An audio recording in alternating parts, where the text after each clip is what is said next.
I just take few minutes. I don't want to take 10 minutes. Yeah.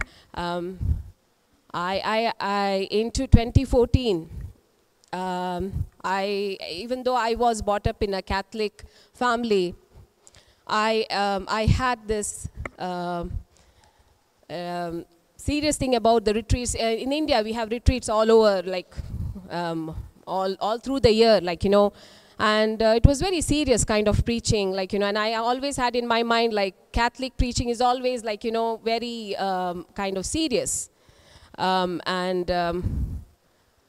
I heard Brother Johnson's preaching in 2014, that's on YouTube, and I was thinking, because he's very jovial kind of person, like, he makes the Word of God very easy to understand. And I was kind of shocked and just laid back, like, why is he like that? Like, it seems like, the Word of God, like, it should be very serious kind of, But he was happy, laughing, and, full of joy. And it made me attracted towards the Word of God, like, it made me easy to understand, to use the promises of God in my life. And from then on, I was listening, and I'm still listening to him. And I got the privilege to meet Brother Johnson on 2016. When he came to Ireland, I was in Cork. Me and my husband, we went there. And it was amazing. The blessing I have received, I'm still receiving. It's amazing. Like, my journey has completely changed. My thinking, my heart, my mind has completely renewed to the Word of God. And like, I am married, like, for the past 13 years, and in my past, that's my past, I had several miscarriages. And I was going through a lot of stress, and I was seeking the questions. And I was going through a lot of other preachers, to seek for the answer, why? As we do when the problem comes in, the first question is asking, why is it? Why me? Like, everybody has children, why not me? Like I had this in my mind, like, and everything was bottled inside me. And when I met Brother in 2016, he gave us the word, for me and for my husband, Galatians 3:13-14, which says, Christ has redeemed us from the curse of the law. He has redeemed us. He has taken, like, there's no miscarriages or anything. He has taken everything on the cross for us. Like, there's no sickness at all.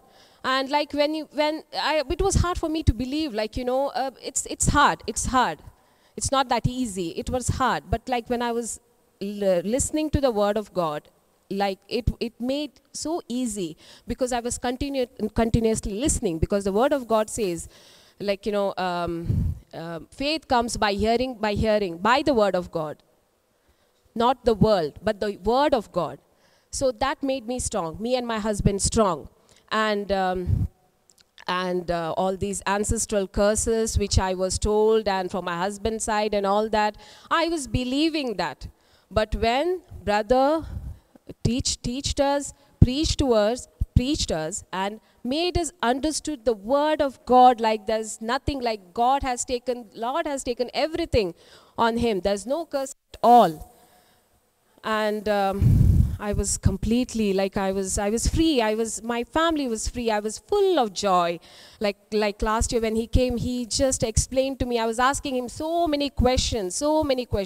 Even though I was listening to the Word of God, I had so many questions, and I was asking him again and again last year, and he was answering to that question. And it completely, God, Holy Spirit enlightened my mind, opened my heart and mind to receive the Word in my heart. And it helped me. And I'm not seeking for any questions. I'm just happy, and I know my time when it is, like, but I'm happy. I'm joyful. My family is happy. I know I'm blessed already. I'm blessed with so many children, as the Lord has blessed, as the God has blessed Abraham at the age of 99, like, with the son. So I'm blessed. I always say to my husband, we are blessed. We are blessed.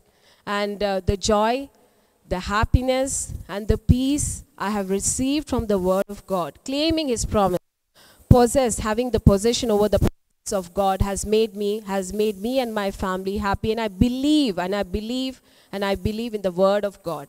That's what we have to believe. That's the only thing. We have to believe in his word. And the last time when I attended the Carlo retreat recently, brother had said, like, we have to exercise our faith. And I was scared. I was afraid. I was saying, no, I can't heal anybody. Like, the devil was putting these thoughts on my mind. And I sat there, like, with these thoughts. But when brother had asked for 11 people, like, to come forward to heal people, like, who were sick, he had called the people, like, who were deaf and who had other problems, like, and also he called 11 other people to heal them. I just stood up. I just went. I said, no, I'm going forward because I believe in his word. Like, Jesus has given me authority, power and authority to drive away demons. His word says, so I believe in his word. And I went forward, and that was the first time, like, a man with deafness was healed, and I was overjoyed. And I prayed over people, like whoever were there. I prayed over them, and I prayed in tongues. I was full of joy. I was slain in the Spirit, Holy Spirit, and I was full of joy. And from then onwards, I'm receiving his graces every day, his graces every day. The new graces of God, my Lord, my Savior. I can't explain to you the joy that's in my heart. When you experience it, you will understand it. When you believe and receive his promise in his heart and believe it, that's the thing. You have to believe it. Believe and take possession over the promises of God into your heart. You will experience it, like as brother preaches today, like, you will experience the power of God flowing. And by the end of the day, when you go home, you'll have the joy, the peace, and the blessing of God, which is already there, but you have to believe it. So I thank you all for listening. Thank you all. There are so many other testimonies. I can't go on and on, so I have to hand over to Brother Johnson. Thank you.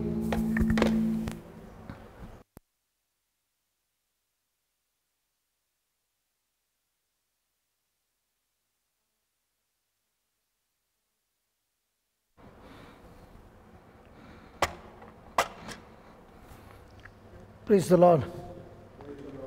Hallelujah. A very good afternoon to all of you.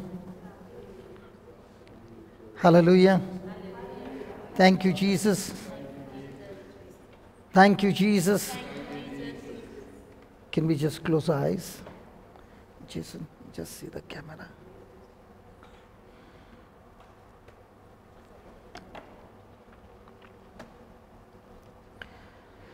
Heavenly Father, we thank you, we praise you for gathering us all together again and in a new place in this church.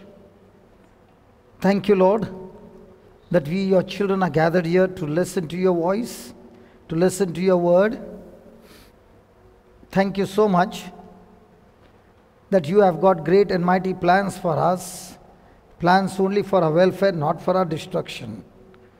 And it's this afternoon, as you begin to teach us your ways, we thank you, Lord, that we are not only going to hear the word, like Glanny said, that she heard the word helped her to believe the truth, and then when she laid her hands on the ears, they opened up.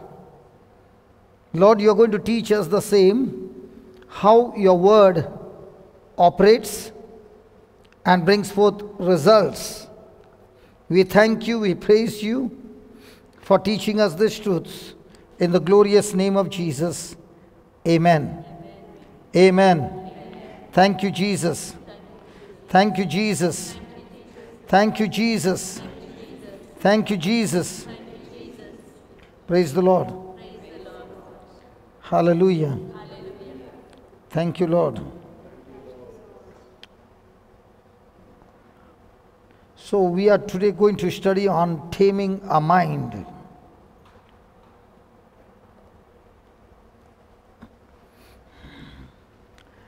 Because every decision that we make, we take through the knowledge that we have received. And if our mind is healthy, then everything in our life will be extremely healthy and wonderful. Hallelujah. How many of us want to be always healthy?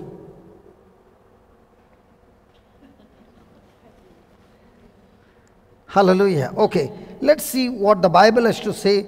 Who are the people who will experience good health all the time?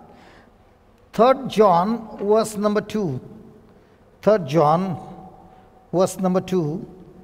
It says, Beloved, I wish above all things, beloved, I wish above all things that you may prosper and be in good health, even as your soul prospers.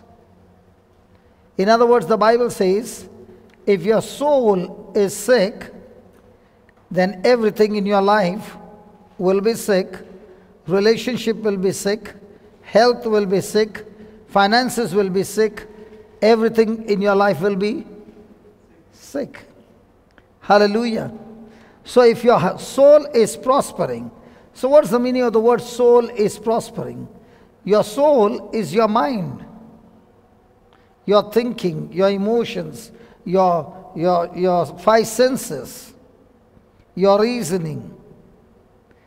When this soul begins to be tamed or trained to listen to the word, agree to the word, believe the word, then my soul is prospering, and the more and more my soul prospers, the more and more I find not only good health, but everything going well in my life. Praise the Lord.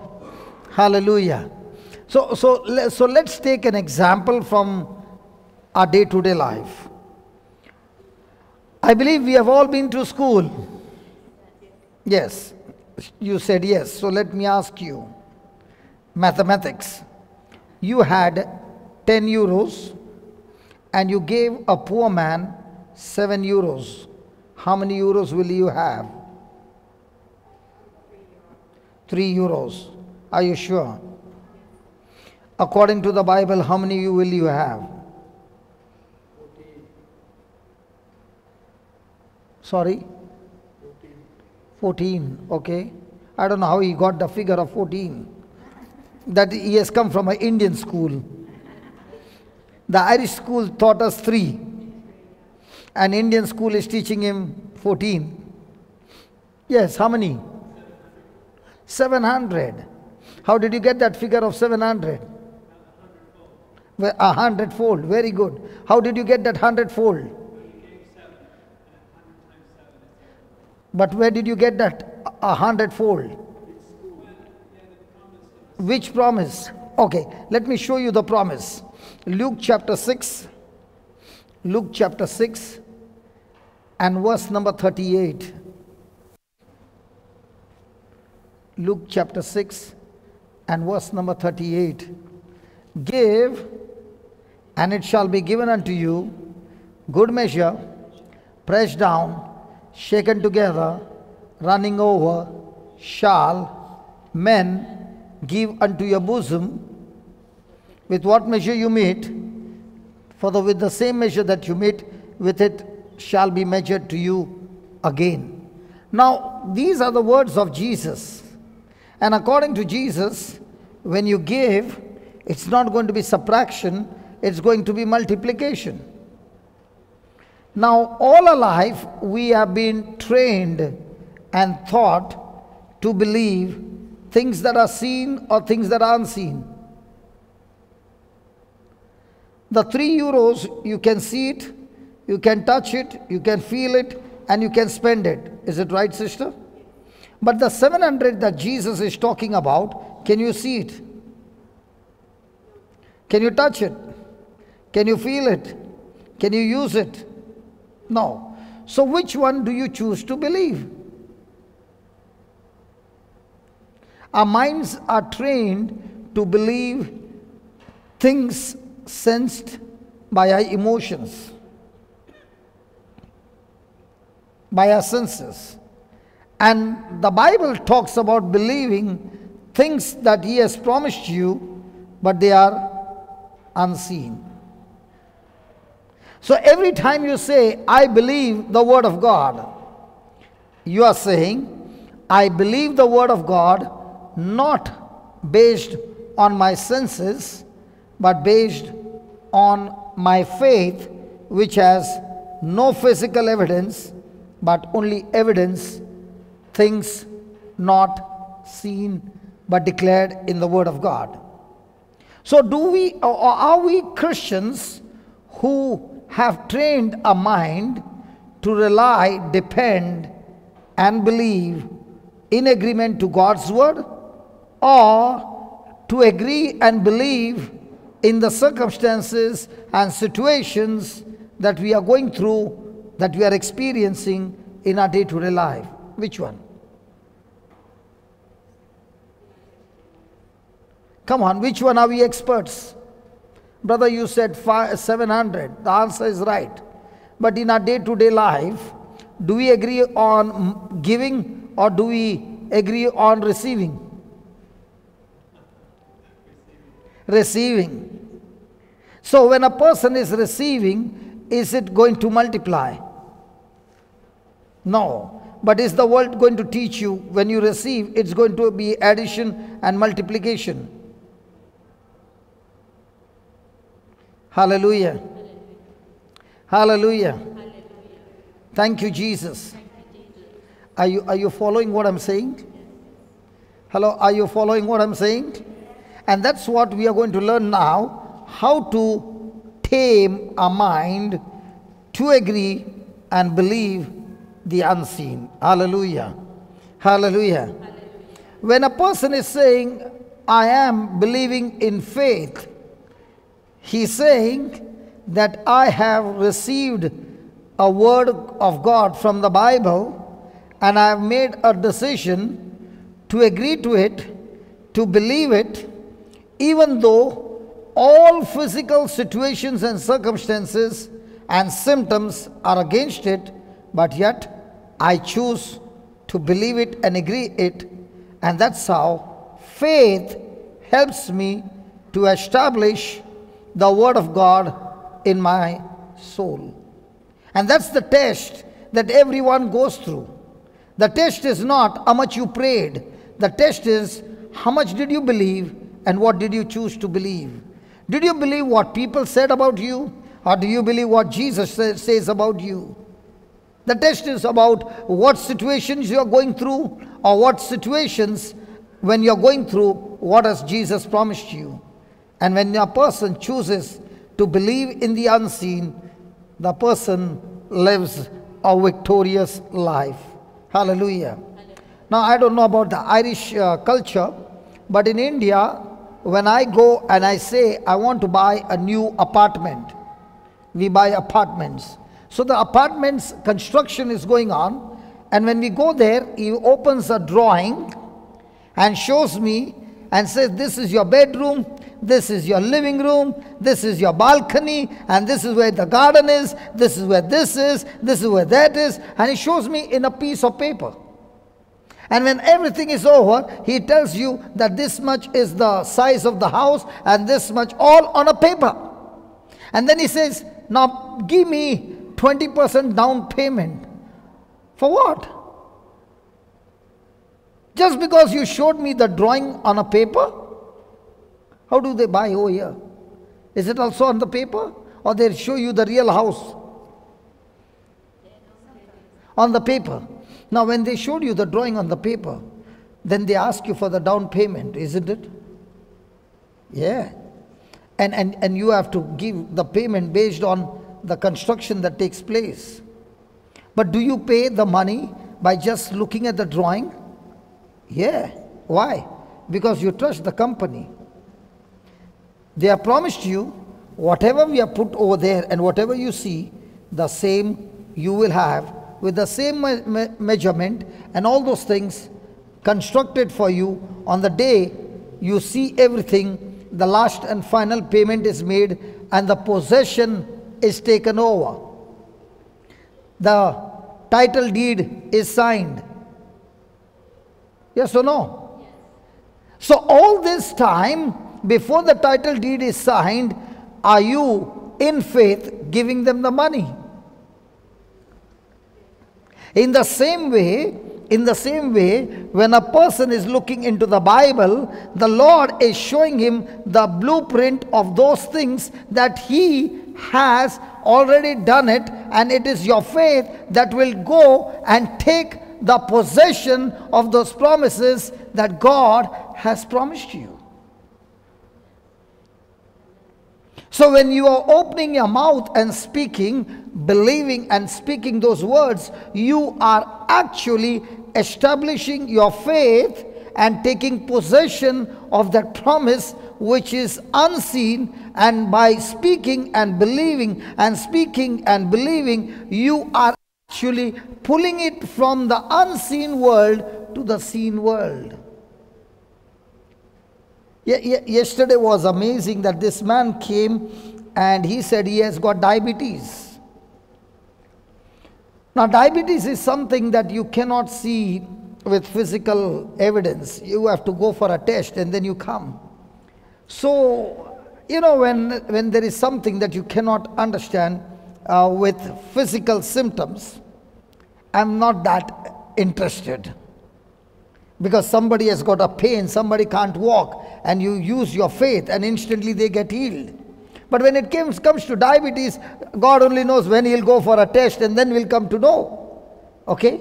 But this man, in the afternoon, he asked me to pray, and I said, pancreas, I command you to produce the insulin so much that the sugar comes to normal. And this man was taken by that word. During the dinner time, he went for a test, went home, tested, and came back, and he said, after so many years, for the first time, I got the record, the reading below 6 points. And I don't understand what is 6 point and 7 point, but they said it is below 6 point is normal. His diabetes is gone. Hallelujah. Hallelujah. Now, how are these things happening? These things are happening by taking possession of God's word. And taking possession how? By faith, and establishing it into a heart, establishing it into a mind, by teaching the mind to rely on God's word. The other day I went to see a sheepdog taking care of the sheep. And this man, a trainer, he was talking to the sheepdog, and the sheepdog began to run and began to bring, and as he began to whistle, the sheepdog was gathering the sheep from everywhere and kept them all together. And I said, can he bring all the sheep to you? He said, yes. And they were all in different directions, and this dog ran and circled, and he brought all of them surrounding it, and he does not even allow the sheep to go even further away from this man. And I said, how did you teach this dog? He said, I tamed him. What did he say? I tamed him. Can you believe a dog can understand English? Hello. A dog is taught to understand English and follow instructions. If the dog's brain or the dog's mind can be taught English and trained to obey his master, in the same way, the Lord is saying, you take my word and teach and tame your mind to obey my word. If the dog's mind can be trained, how much more easily can a human mind be trained? But the human mind is trained to believe and agree on things which are seen. And now the real journey or the real challenge as a Christian is how quickly can I train and teach my mind to submit and obey the word of God. And that's why the Bible says, the just shall live by faith and not by sight. So those people who live by senses, they agree to their senses. In their life, there is nothing supernatural that will happen. And that's why Jesus said to Thomas, hey Thomas, you believe me because you have seen me. But that doesn't mean you will be blessed. Blessed are those who have not seen me, but yet they believe me. They believe me on what? On account of my word. So what's your challenge today? Your challenge today is not how much can I get from God.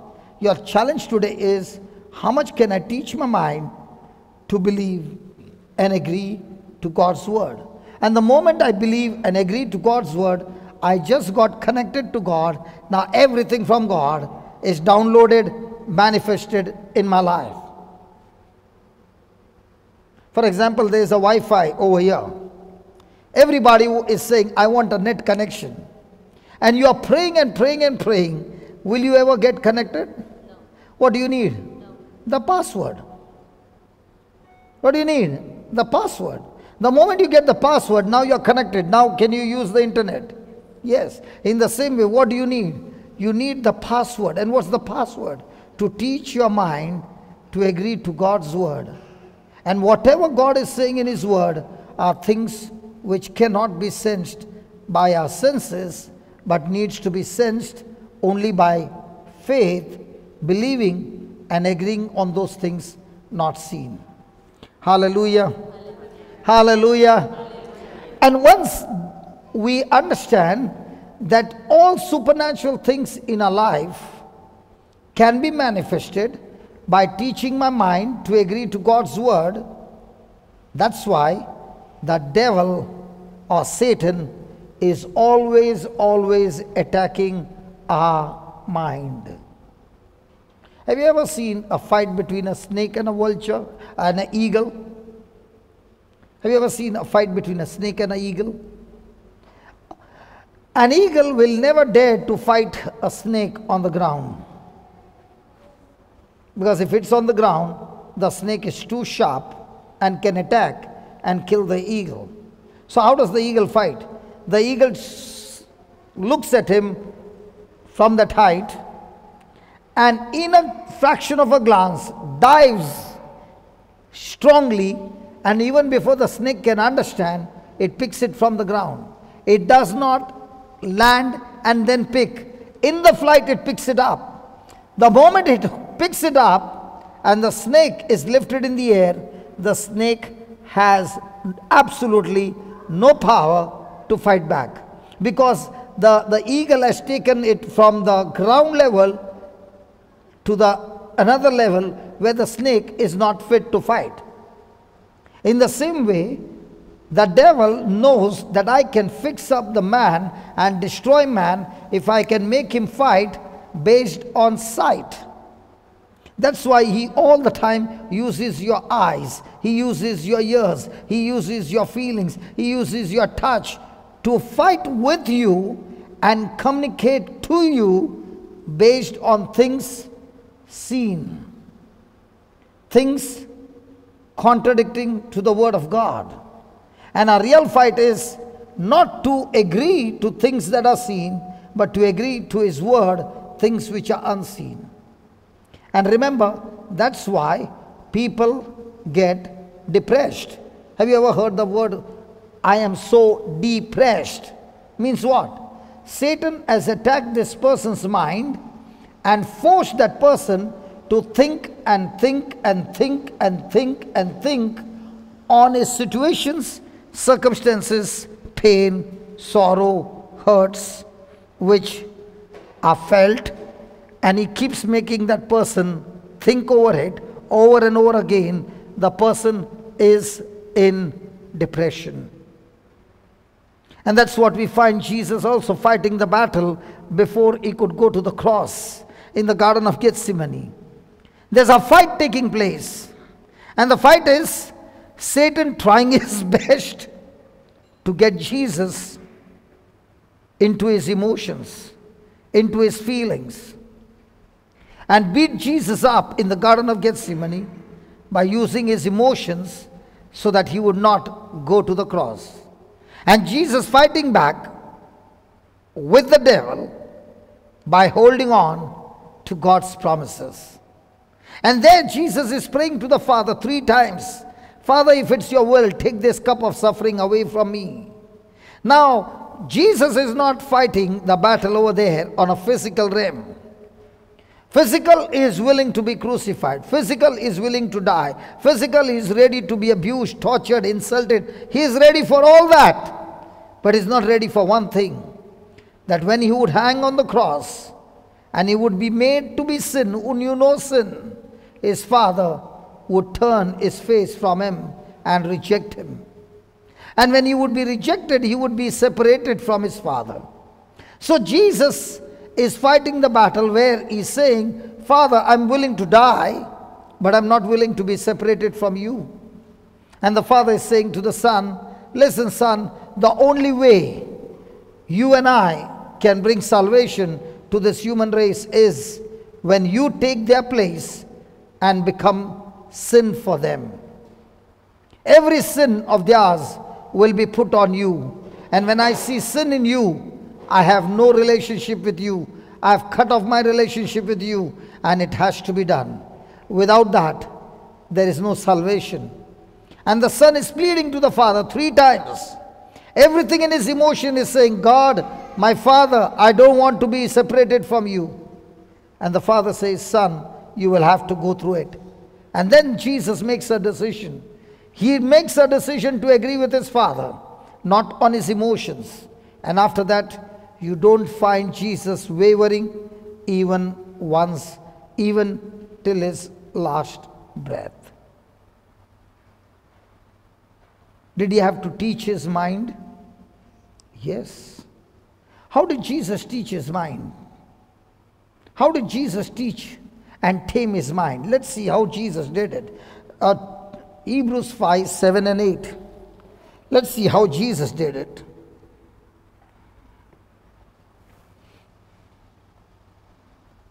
Hebrews 5, 7 and 8. Can we read it, please? In the days of his flesh, when he had offered up prayers and supplications with... Hold on. Do you think that Jesus was having strong crying and tears every day and night in his prayers? That's what the Bible says. When Jesus was on this planet Earth, he was crying out loud, calling out to his Father, asking for his help, because the devil tried to kill him every day and night. And if Jesus would die, let's say if Jesus would die without dying on the cross, you and I would never get salvation. So on one side, Jesus was crying to his Father to save him from death. And the Father did protect him from death. That's what he's saying. Jesus, in the days of his flesh, when he had offered up prayers and supplication with how? Strong crying and tears unto his Father, who was able to save him from death. So did the Father save Jesus from death? Oh yes, once or no, every day of his life. Did Herod try to kill him when he was a baby? Oh yeah. Did the people try to kill him? Oh yeah. Did they want to throw him from the cliff? Oh yeah. Did the Pharisees wanted to kill him? Oh yeah. Every time there were people around who wanted to kill him, and it was not the people, but Satan was using people to kill him. And that's why Jesus was calling out his Father to save him. Did the storm that night want to kill him when Jesus was sleeping in the boat? Oh yeah. And he would cry out to the Father and ask for his help. And the Bible says he was able, and God was able to save him from death, and was heard in that he feared. But did the Father help him when it came to dying on the cross? Not at all. Because Jesus' death on cross was not martyrdom, it was a well-planned death. It was a death on purpose. It was a death that was already fixed by the Father, the Son, and the Holy Spirit. Hallelujah. And that's why that death was certain and it was planned. And it was only because he shed his blood on the cross you and I are saved. What's so special about the cross? The cross was a symbol of the worst criminal who would be nailed on the cross. So we who had committed sin were the criminals for whom the cross was. So what did Jesus do? He became a substitute and took a place on the cross. And when his innocent, sinless blood was shed on the cross, the same cross which was a symbol of worst criminal, when his blood was shed on that cross became extremely holy and a symbol of us being delivered from hell to heaven. So the cross became a bridge that took us from this planet Earth to heaven. Hallelujah. Hallelujah. So it is the cross that cancels our destination of hell to heaven. Now look at the next verse, what he says. Though he were a son, yet he learned how? He learned what? Obedience. How? By the things which he suffered. So how did Jesus learn obedience? How are you and I going to learn obedience? Hello? Are you going through some trials and some crisis in your life? So the good news is, God is saying, if you can submit to my word, and if you can stop looking at your pain and suffering, and start looking at my word, and submit to my word, and allow my word to have a hold on you, you will learn things that you have never learned in your lifetime. Is it recording, Baba? Hallelujah. Hallelujah. Thank you, Jesus. Thank you, Jesus. Is it that good news? So can we just close our eyes now and tell the Lord, Lord, you suffered and you learned obedience by the things which you suffered. Lord, even I want to learn obedience. All this time when I'm going through suffering, Lord, I allow my emotions, I allow my feelings to have a hold on me. But now I've learned, Lord, you did not live by your emotions, but you lived by the word of God. And you learned to obey by the things that you suffered. In the same way, Lord, as I'm suffering, my emotions are negative, it is painful, it is sorrowful, and I always want to take decisions based on my senses. And when I take those decisions based on my feelings to get myself comfortable quickly, I land up in disobedience. But today, Lord, I make this decision, Lord Jesus, that I'm willing to obey, I'm willing to submit, and I'm willing to learn from you in the midst of this suffering how I can continue my life in total submission to your word. Teach me, Lord. Teach me, Lord, just as you learned, and by your obedience to the Father, God the Father exalted you to the highest place in heaven. In the same way, Lord, as I submit myself to you in total obedience to your word, I too will be exalted from glory to glory. Father, I thank you for your word. I thank you for your promises, for your anointing, for your presence. Thank you, Lord, for all of this in the glorious name of Jesus. Amen. Amen. Thank you, Jesus. Thank you, Jesus. Hallelujah. So is the devil or Satan going to attack the mind. Because he understands, if I can attack the mind and get this person into unbelief, get this person against God's word, I don't need to do anything. He himself will destroy himself. Hallelujah. Hallelujah. Hallelujah. So write down these points, what we just heard. Is it necessary to write? Yes. Is it necessary to write? Yes, because when you write it, you will know it better and practice it better and get results also better. Write down, the mind is a part of the soul. The mind is the part of the soul. Is the part of us, and it is the part of us which our faith, in which our faith is established.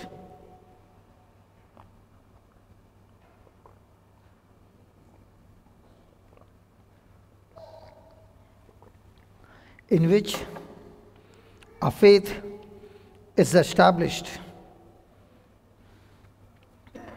With our minds,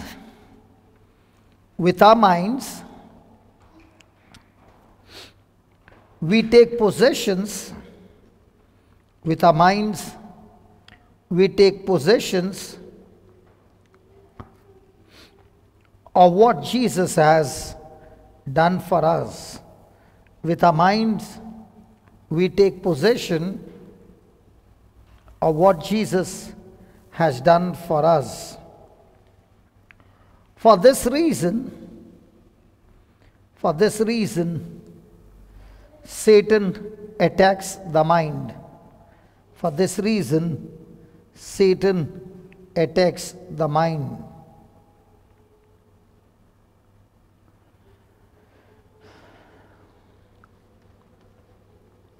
Therefore, it is important.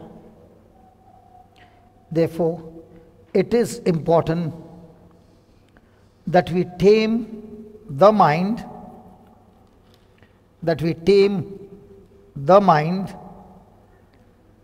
by bringing it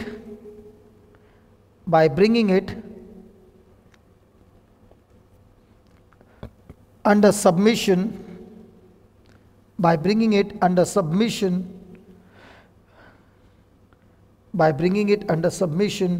to God's word, by bringing it under submission to God's word. The spiritual battle today, we fight today is within the mind.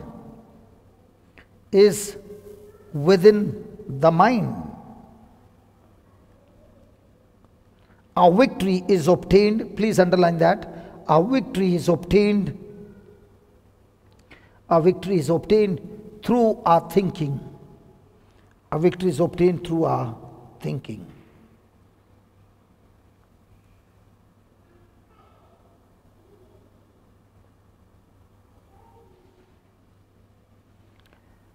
Praise God. Yeah, just put Ephesians 1:3, Baba. Praise God. So what's the battle? What's the battle? The battle is in our mind. And how do we get the victory? By not only changing our thinking, bringing our thinking to agree to God's word. Hallelujah. So how many times did we ever think that it is our thinking that brings victory? Our way of thinking is our prayers will bring us to victory. Hello? And that's why many of you are praying and praying and praying, but your prayer need not be in agreement to God's word. And if it's not in agreement to God's word, and you're praying and praying and praying, instead of things getting better, things are going to get worse. Now you'll say, how do you say that? I'm saying that because scripture says, life and death is in the power of my tongue. When I speak things in agreement to God's word, I'm speaking life. When I'm speaking things not in agreement to God's word, I'm speaking death. So if I have got a wrong prayer, the wrong prayer is actually going to bring death in my life. So prayer can be extremely dangerous.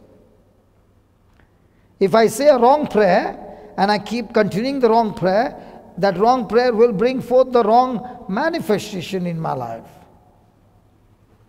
Do you understand that? Now let's say I'm just taking a scripture and we'll see how we, with our wrong thinking and understanding, call curse in our life. Okay? Let's go over here. Blessed be God. Come on, let's read it. Blessed be God, a Father of our Lord Jesus Christ, who has blessed us with all spiritual blessings in heavenly places in Christ. Now, according to this word, has God already blessed us with all spiritual blessings? Yes. Now, the question is, have we changed our thinking to God has already blessed me with all spiritual blessing, or God, please bless me?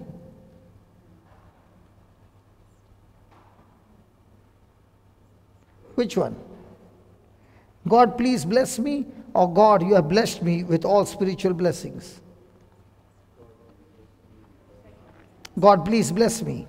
No, God has blessed me with all spiritual blessings. Do we say that? I'm asking the general people in the church. So when a person is saying, God, please bless me, is he agreeing to the truth or is he going against the truth?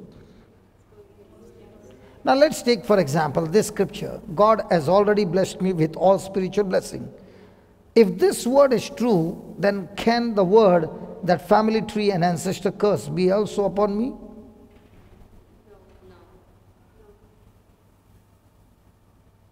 Hello? If there's an echo, please, brother, you need to change your place. You can come in front, you can come over here.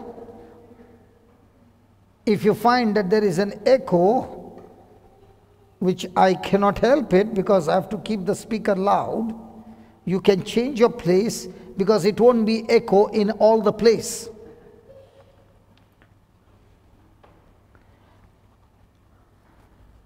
Hallelujah. Can you hear clearly? So my brother, you can shift over here this side. Hey brother, you can shift this side, there's no echo. I have to shift my clan. You shift your clan, no problem. Praise God. Anyway, you are the head of the family, you have to. Now is it clear that side? Is that clear? Yes. So the clan is also happy. And when you shifted, the others also shifted. I don't know whether they had the same issue or no, but they also shifted. Hallelujah.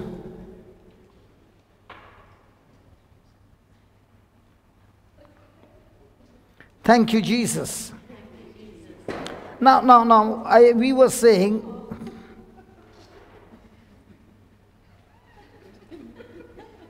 I was saying taming the mind. Now, taming the mind or changing the thinking.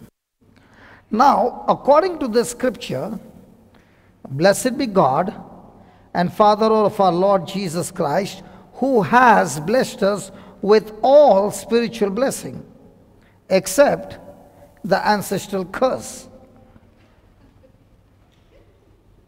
Now, when a person is saying ancestral curse on my life, you know what the person is saying? I am not willing to agree with this word. But this word says, He has blessed me with some or all spiritual blessings. So for person to get victory in his life, he can only experience victory in his battle when he has changed his thinking to agree to God's word. And if he is not willing to change his thinking because somebody told him that there is an ancestral curse on him, and he keeps holding on to that and not believing the word, all his life he will experience the curse active and manifesting in his life, because the Bible says, as a man thinks in his heart, so is he. Let's say there's actually a curse. There's actually something negative happening in his life. Let's take for example, really negative things are happening in his life. Now, will he be like a Thomas who will say what he sees? Or will he be like Abraham who had nothing to see and yet chose the word? Abraham had absolute negative thing against him.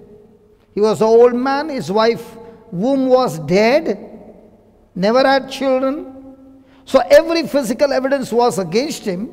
It was negative, and yet he chose to agree to God's word, and the promise was manifested.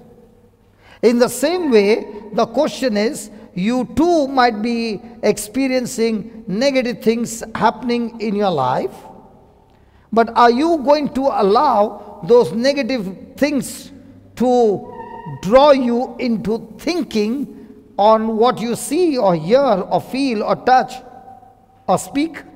Or will you allow the word of God to have a hold on you?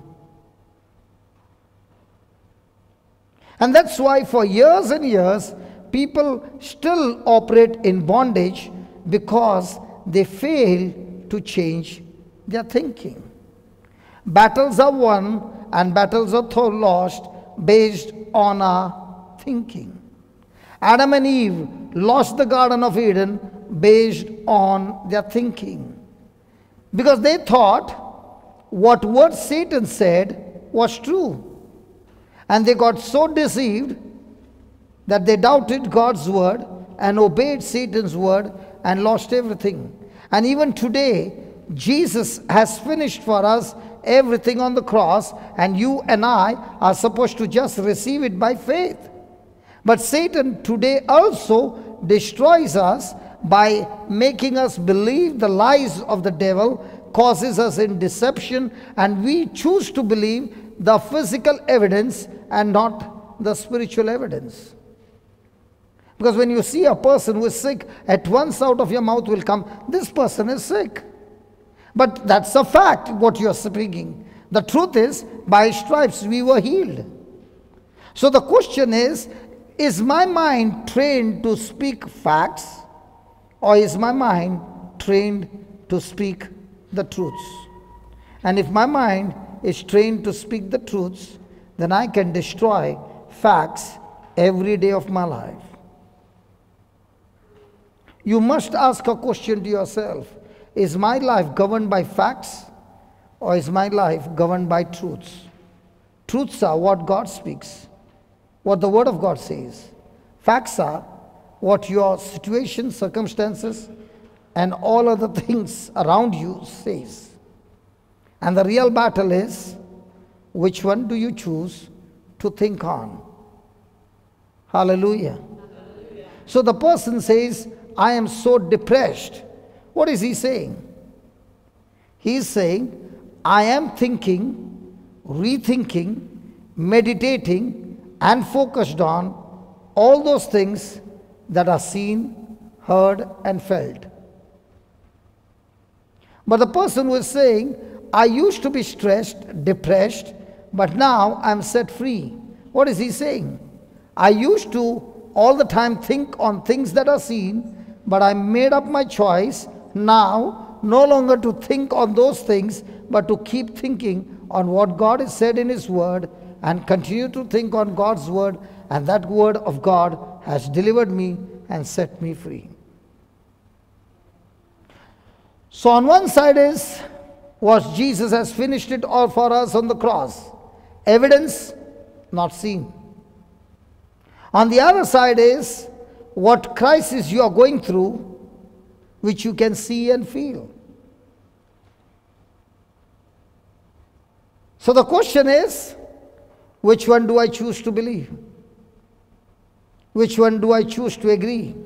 Which one do I choose to apply in my life? Because if my thinking is on facts, no matter how many years you come to church, your life will still be miserable. But if a person is on facts and he says, now I'm going to teach my mind, tame my mind, just as a trainer tames the dog, in the same way I'm going to teach my mind to agree to God's word, the result will be victory. So please write down. Is it good? Hello, is it good? So remember, Christian life is not a luck game.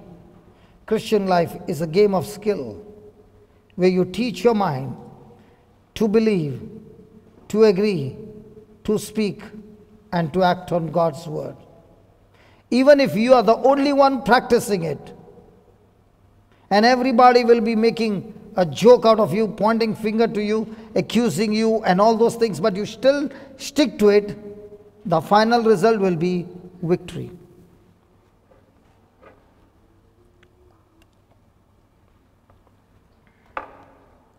Hallelujah. You know, from the last 2 days, I've been having cough and cold for a long time. Please don't practice it, okay, what I'm saying. But in my life, from the beginning, whenever I had cough and cold, I always beat it by eating ice. Okay? And I've been practicing it for years. But this time when I came to Ireland, I don't know why, might be a fear took over or what, I don't know. I started drinking hot water, taking steam, taking all those things, and it went on and on and on. Okay? It started getting worse. And then I began to question God. And I said, God, it's not getting healed. And he said, didn't I tell you to eat ice so many times? So I came down from the washroom, had a quick bath, and the first thing I started was to eat ice. Praise God. Then at midnight, might be at 3 o'clock, I was coughing, and sister comes with a glass full of ice.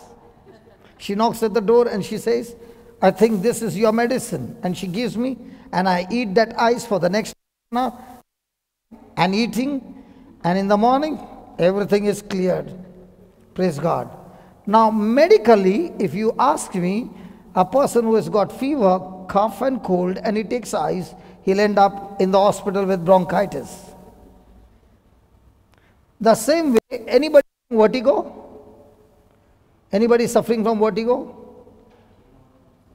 No? Vertigo? Anybody suffering from vertigo? I love vertigo. Because I love to kill it.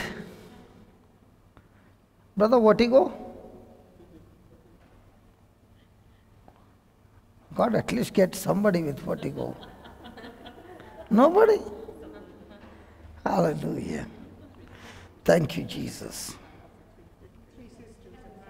I have 3 sisters who have vertigo, not me. You got 3 sisters who got vertigo. Are they all in Ireland? Can you pick up the phone and call one? No. Can you phone them? Not right now, but yes, I Not right now, because you are in the church? No. Because they will be sleeping? Busy. They're all busy. Yeah. They are all busy. Busy at work? Yeah. Busy at work. So what time they will become free? About 6:30. Will you be there at 6:30? Hopefully I'll be at home. You will be here at 6:30? Will I be here at 6:30? Maybe. I hope not. So you are there only up till 5 o'clock? Okay. For the sister's sake, can you be up till here up to 6:30? So you can make a call and we'll kill all the 3 vertigos.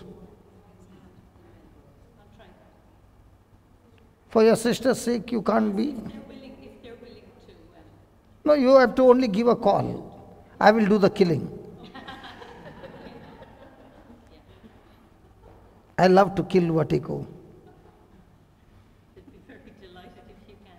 Sorry? They will be very delighted if you can. If you do. If I can, if I can. Do you know what has happened to me is, I never have a thought that if I put sugar in the coffee and stir it, if it can become sweet.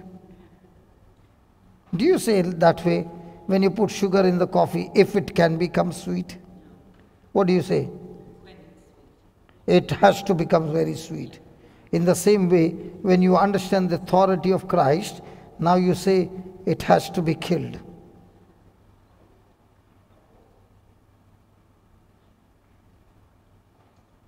I will kill 2, leave 1 for you. You can kill as well. Let's make a deal. I take 2, you take 1. Praise God. Hallelujah. Please write down the finished works of Jesus Christ. The finished works of Jesus Christ have already been established,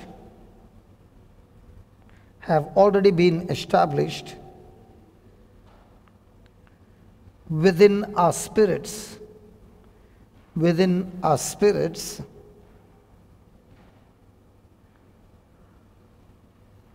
However,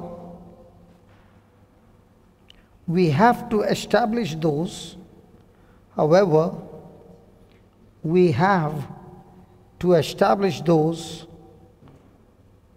works, just underline that word, works. However, we have to establish those works within our minds,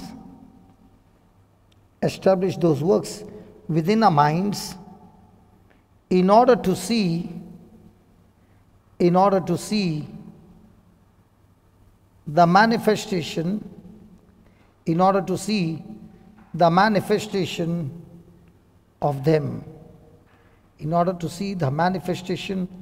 of them. In other words, we must tame our minds.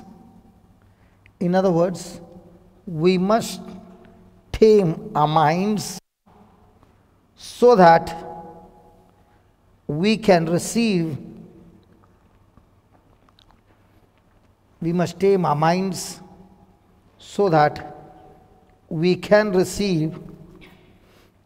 as reality, the finished works of Jesus Christ.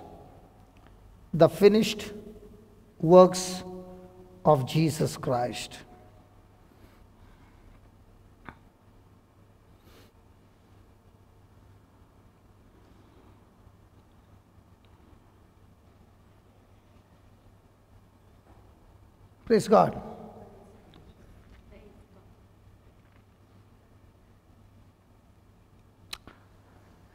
So let's understand that through some practical examples.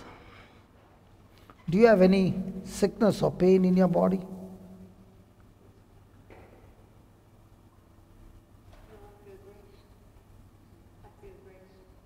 You feel great. The sister,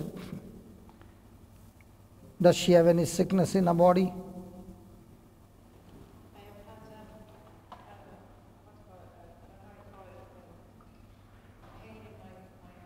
Very good.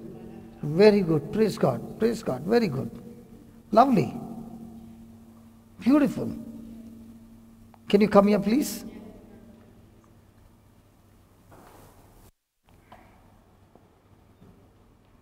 You got a problem in your On my left, it happens. My One left minute. arm. Where's the other mic? Oh, yeah. It happens. I can talk. Okay, loud. okay. One minute. I know you can talk loud. Praise God. Can you speak loudly? Yeah, sure. It happens in my left arm and it's in my left wrist, and I play the guitar, so it's really affecting my music and my playing and stuff. And I don't know whether it starts. I don't know whether it starts in my wrist and goes up along my arm, or it starts back here. But I've been having it now for quite a long time, and How many years? I don't know. Long time. A long time. It's coming and 80, going. 90, 100 years? Well, not that long, but it seems to be worse since the more I play the guitar. It seems to be worse. I don't know. It seems to get Do you worse. play guitar for the Lord? Yes. The hymns? Yes. And it still does that? Yes. You got a guitar here? I know. I didn't bring it with me. I don't have it with me now. Okay, do you sing? Yes. Okay, let's make a deal. Okay. Okay? Without the guitar, Yeah. okay? Lord, okay, give me 1 Samuel 16:23. 1 Samuel 16:23. And you read it, Yeah. and then you sing a song, Okay. believing that you got a guitar. Listen. It might sound funny. Yeah. Do you want to be healed? Yes, I do. Sure? Yeah. So are you going to listen to what I'm saying? Yeah, I'm listening. Okay. Just read that. And it came to pass when the evil spirit from God was upon Saul,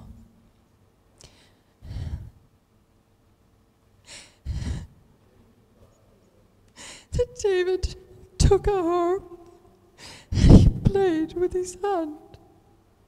So Saul was refreshed and was well. The evil spirit departed from him. Come. Now, do you believe?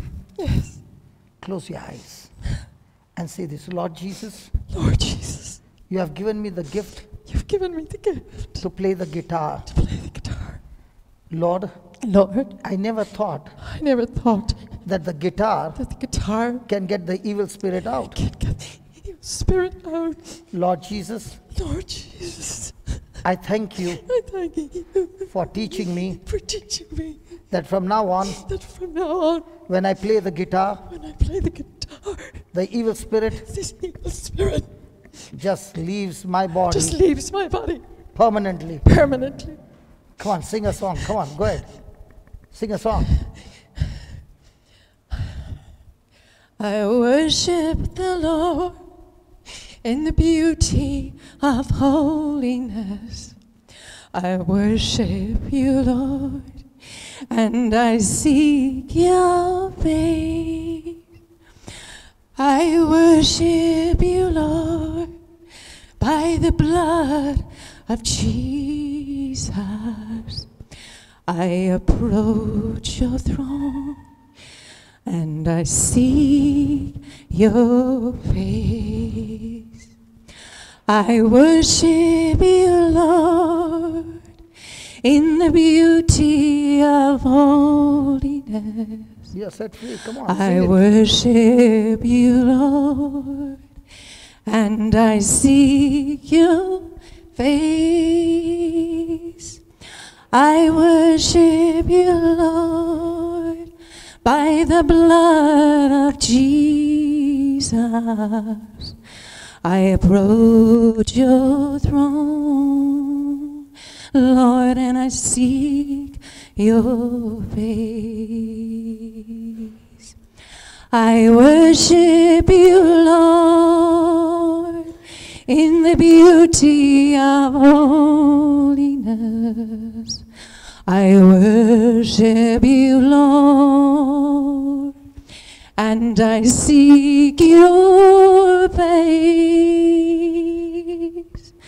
I worship you, Lord, by the blood of Jesus. I approach your throne, Lord God, and I seek your face. Beautiful. Now. Now. Move your arms. Move that arm. Move that arm. Come on. Move it all around. It feels okay. It's all gone. Turn it this side. Yeah. Now you can turn everywhere. No problem. Just massaging it there, Yeah, it's all gone. I think it's fear. It's all gone. Spirit of fear. Up and down. Yeah, it's very fine. Nothing. No, it's fine. It's fine. Very fine.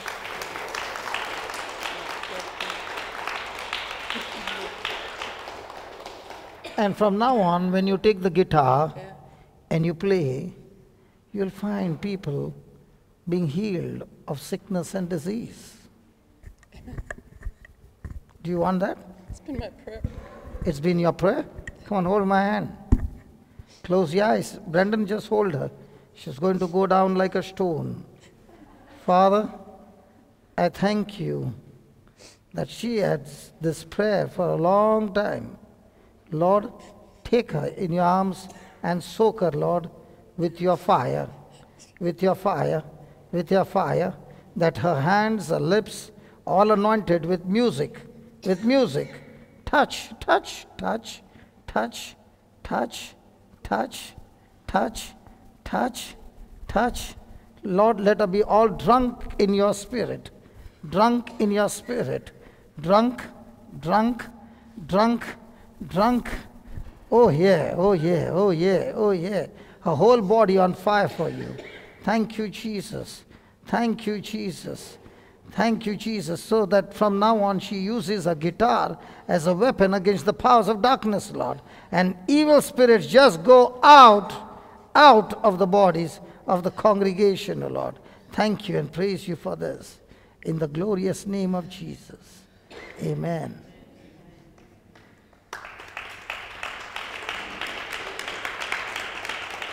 Are you happy you came? Can you tell me what's happening to you?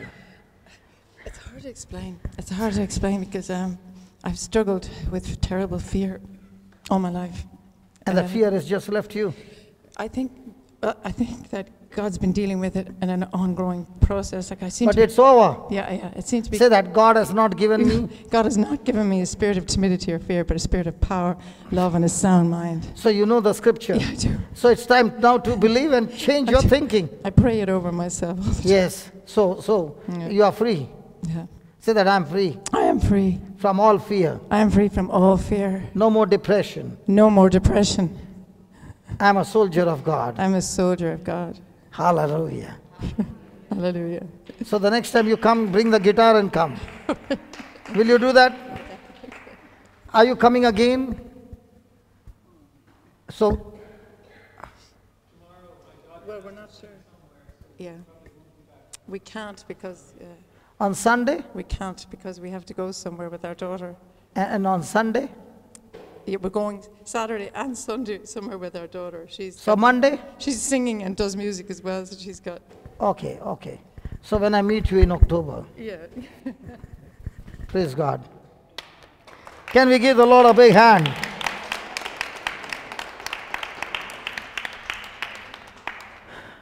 Just one scripture, just one change of thinking.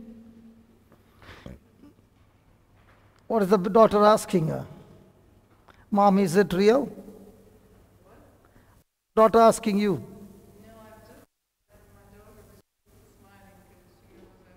She saw the mom do the rock dance under the anointing of the Holy Spirit. Hallelujah. Thank you, Jesus. Thank you, Jesus.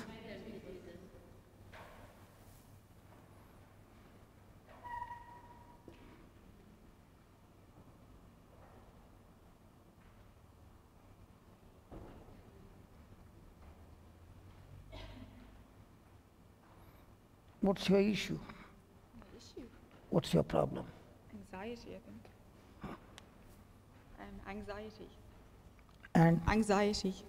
and Panic attacks, mainly. Okay. Mainly that. can you come here again? Yeah. Now you are. Okay. Come this side. Okay. Now that you are set free, okay, I want you to hold a hand. Okay. And listen. You're going to sing one more hymn. Let me think what I'm Yeah, think. And when you're singing, just the way the Lord set you free, Yeah. the same anointing flows from your hand, flows into her hand, and destroys the anxiety that she has got, the fear that she has got, the rejection that she has gone through, the hurt things, the bad memories. Everything will be washed right now. Do you want to be clean, Baba? Yeah. Are you ready? Yeah, I'm trying. Yeah. Ask the Holy Spirit what song He wants me to sing. Holy Yeah. Spirit, Close your I eyes. just pray, Holy Spirit, that you would lead me and guide me and what song to sing with this girl. I just pray you'd show me. Show me. Lord, just show me. Close your eyes. Close your eyes. Do you know the power of love? Lord, I come to you. Let my heart be changed. Do you know that song? Lord, I come to you. Let my heart be changed. No, but I know I'm no longer a slave to fear. Okay, go ahead. I'm trying to think about the beginning of it, though. You unravel me, isn't it? You unravel me with a melody. You surround me with a song of deliverance from my enemies. Yeah, Lord, till all these fears are gone. I'm no longer a slave to fear, 'cause I am a child of God. I'm no longer a slave to fear, 'cause I am a child of God. From my mother's womb, you have chosen me. Oh, yeah, love, you've called my name. I've been born again into your family. Jesus, your blood flows through my veins. Jesus, your blood flows through our veins. Jesus, your blood flows through our veins. I'm no longer a slave to fear, 'cause I am a child of God.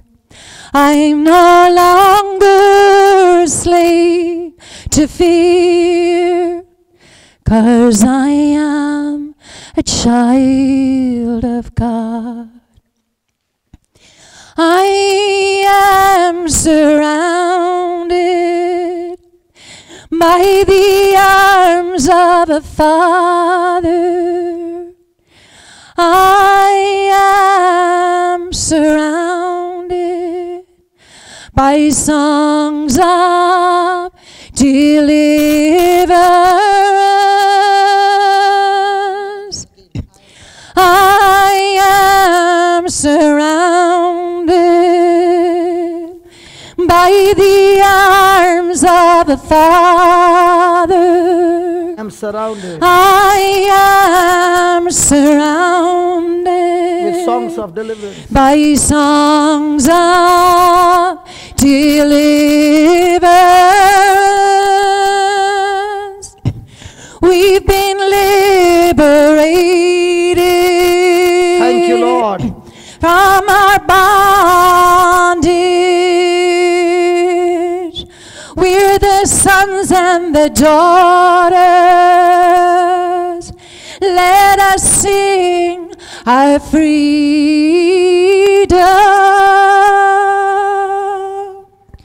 Oh, oh, oh, oh, oh, oh.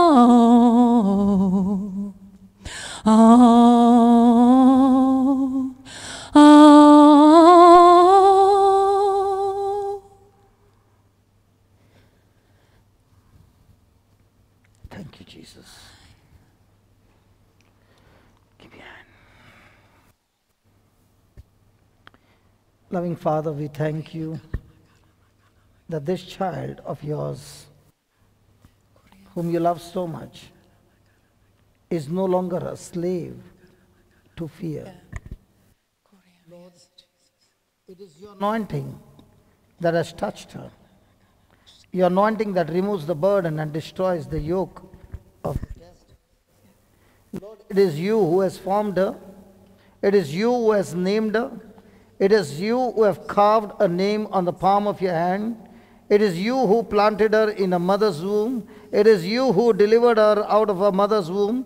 It is you who has taken care of her every moment of her life. It is you who gave her her name. Yes, Lord, you are with her. You have promised never to leave her, never to forsake her.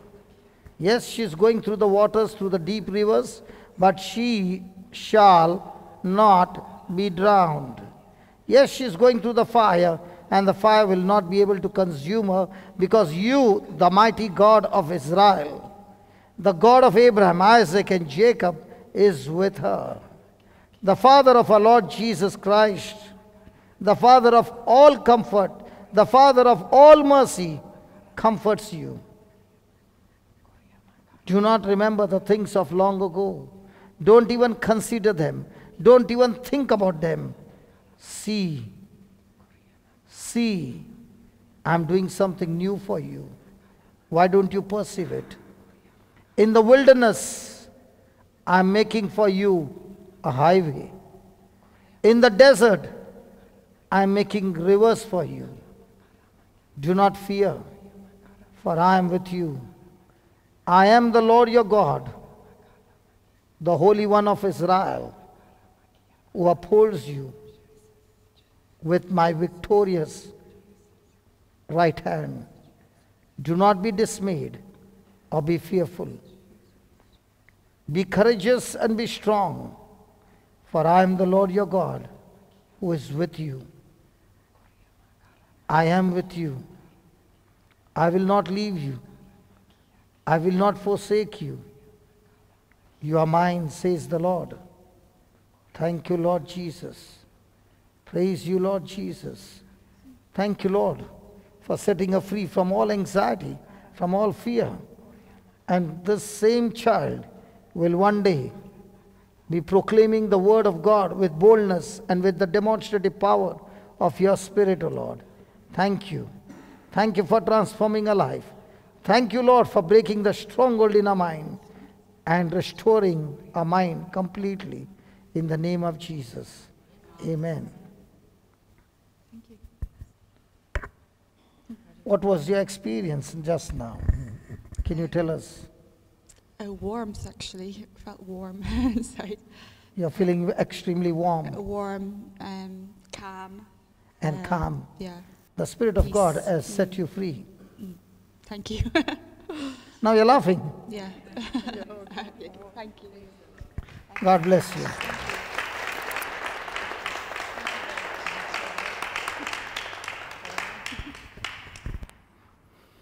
Praise God. Hallelujah. It's wonderful. I said it's wonderful. I said it's wonderful. Come on, let's give the Lord a big hand of praise. Hallelujah. Hallelujah. Are you suffering from some pain? Are you suffering from some physical pain? What pain? Come here. You'll be okay, she's saying.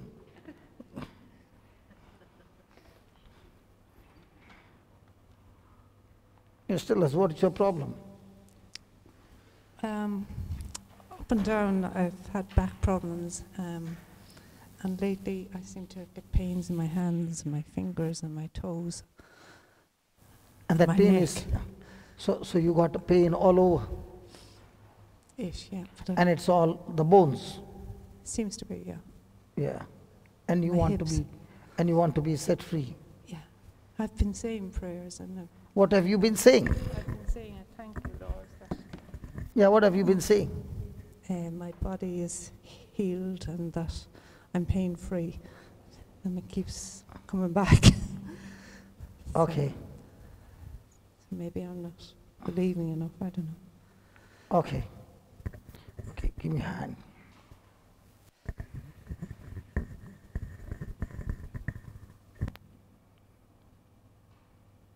Heavenly Father, thank you and praise you.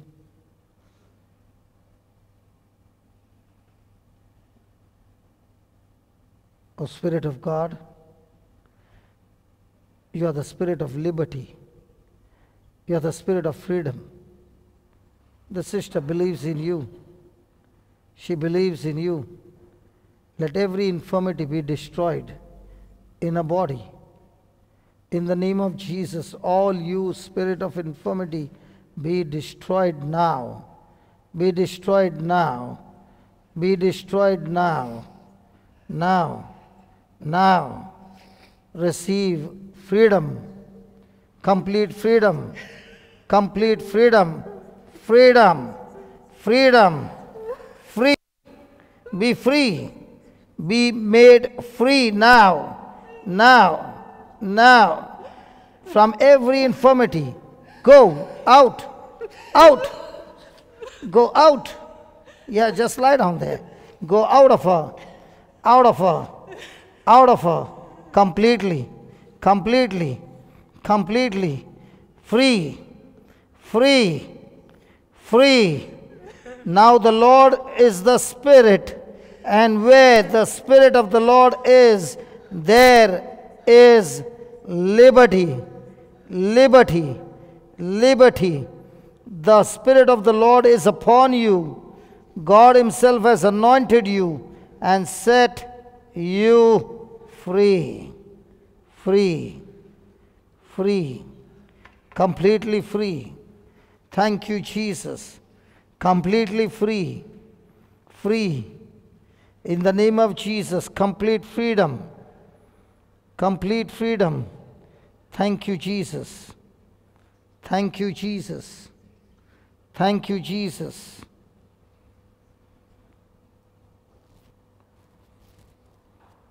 Good morning. Give me a hand. How are you? Good morning. Did you have a good sleep? I did. You did had a good sleep? Yes. And now you can check out, everything is gone. Good. Hands, neck, the back, everything over. That was beautiful. God bless you. God bless you. How many years did you suffer? Long time? 30 years? More than 30 years, praise God. Hallelujah. Hallelujah. Thank you, Jesus.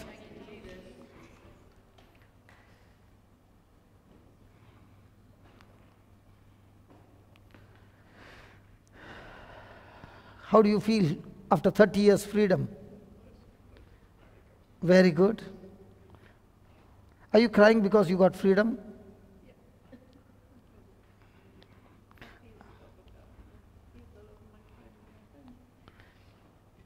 Come here, tell us, come here. Tell us. Always loved me. Say that. My friend Mar has always loved me when I felt nobody else did. Okay. And She's she's the always one. helped me. And she's the one who brought you here. No, I brought her because I wanted her to be healed. Oh, you want her to be healed?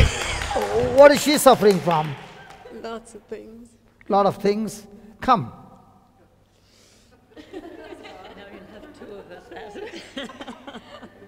Sit down, it's good. Yeah, tell me what is your problem? I have... Say it a little louder. I'm trying to think now, where will I start? I have suffered from migraine for about 30 years as well. That's gone, but now I have a pain in my shoulder and in my neck and my head and just the left side and just general fatigue. I'm very tired all the time. Yeah, so that's, and I'm, always just feeling unwell, just not up to par. There you are.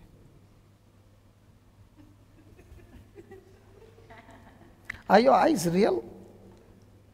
Sorry? Are your eye color real? Of course. Because we don't get to see all these beautiful eyes. I thought they were lens. That's why I'm looking into your eye. Oh, Is it real? of course. Of course, okay. Because we don't get to see all these beautiful bluish and all these colorful eyes. Okay. I'm sorry that I was looking into your eye. But it's beautiful. Lord, you have made us so beautiful. And thank you, Lord. Close your eyes. Lord, I thank you that she has always been giving love to our friend, and our friend has been experiencing love from her. Lord Jesus, you love her, and let your love flow into her now. Now, love of God flow, because where there is love, sickness and disease just melts like wax in the presence of God. Heavenly Father, you are the Father of mercy, Father of all comfort. Thank you, thank you, thank you, thank you for comforting her by the power of your Holy Spirit. Spirit of God, you are the Spirit of liberty. You are the Spirit of liberty. Touch her, O Lord, and set her free from all affliction. In the name of Jesus, every pain be gone. The whole of the left side be recreated now. In the name of Jesus. Spirit of God, regenerate, recreate her. And Lord, thank you for taking away all the pain out of her. Let there be freedom, a complete freedom in the name of Jesus. Complete freedom in the name of Jesus. Complete freedom, freedom, freedom. That's God's power flowing into you, operating your whole left side now. Thank you, Lord. Thank you, Lord. Thank you, Lord. Thank you, Jesus. That migraine, it shall never come back again. In the name of Jesus. Lord, thank you. For the neck is healed, the back is healed, the face is healed, the whole body is loosed. In the name of Jesus. Thank you. Where the Spirit of the Lord is, there is liberty. There's freedom. There's liberty. There's freedom. Thank you for this freedom. In Jesus' name, amen. Check now.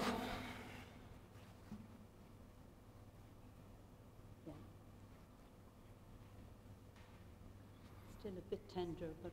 Yeah, just put your hand up and down and say, thank you, Jesus. Thank you, Jesus. Thank you, Jesus. Your neck? Feels good. Feeling good? Yeah. Lord, a neck feeling good. Thank you. Now check. Very good? Yeah. Very good. Yeah, all free. And that little sore, thank you, Lord, completely out. Yeah. Out. Now check. Still have some pins and needles in here. Pins and needles. Lord, remove the pins and needles. In Jesus' name, be gone. All the pins and needles, all that feeling and sensation, You spirit of infirmity, I rebuke you in the name of Jesus. Be gone out of her body now. In Jesus' name, amen. Now? Yeah, good. Look at your friend.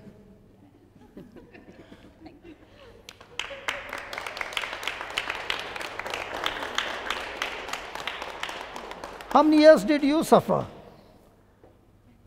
How many years did you suffer?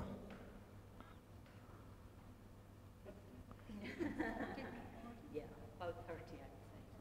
How many? 30, a bit like my friend. So you all were both suffering from last 30 years? Oh, yeah. Praise God.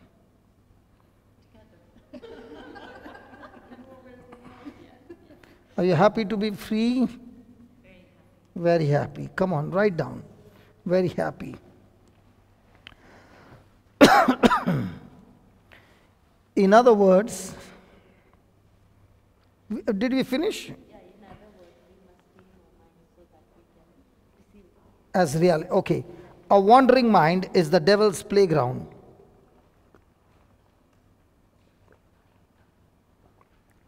A wandering mind is the devil's playground. His mental attacks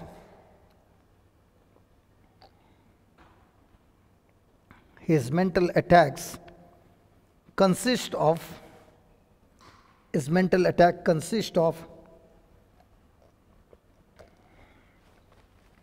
making suggestions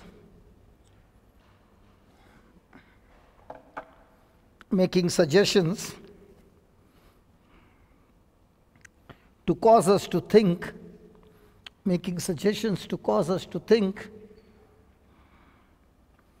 in opposition to the word,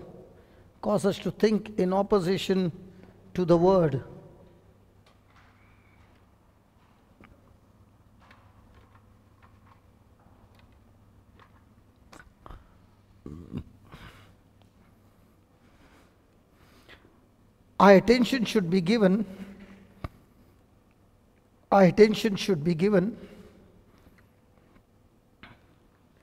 to the Word of God.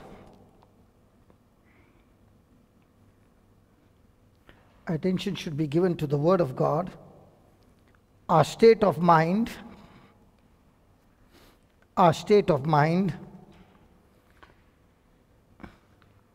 will determine our future. Our state of mind will determine our futures. Therefore, the mind has to be tamed.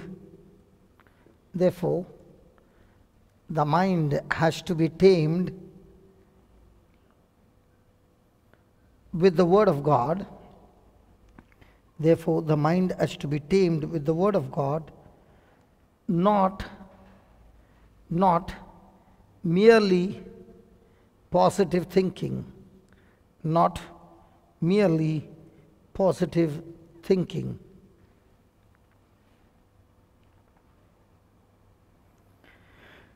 Taming the mind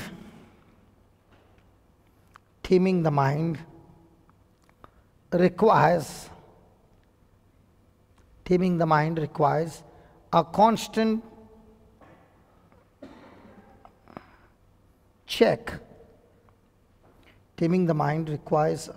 check. We must begin to be aware.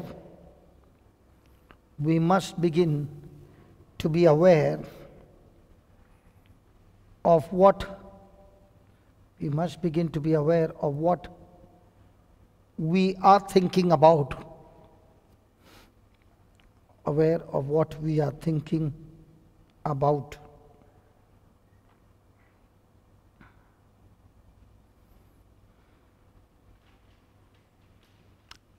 Praise God.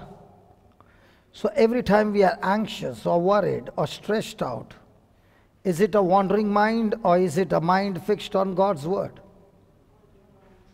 So the more and more you have got a wandering mind, the more and more we tend to listen to the lies of the devil.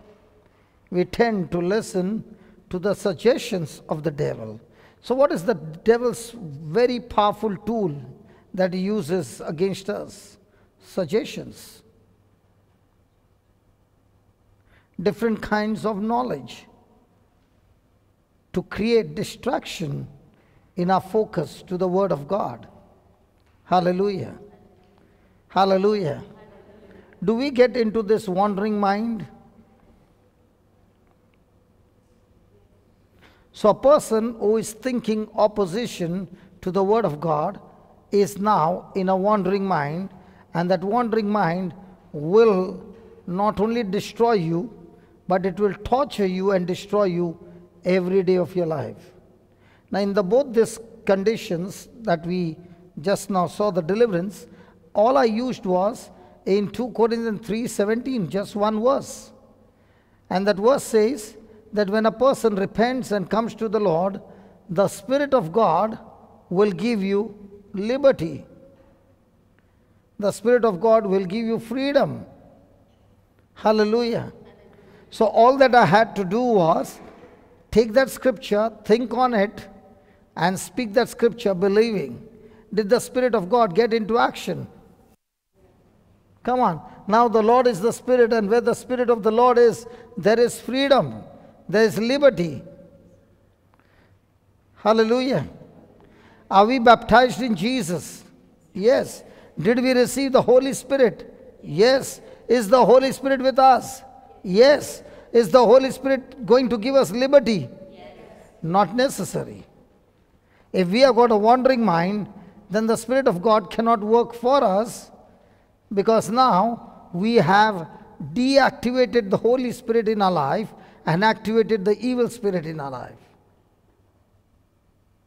So even though God has given us the tools, ammunition and everything given, not necessary we will use it in our life.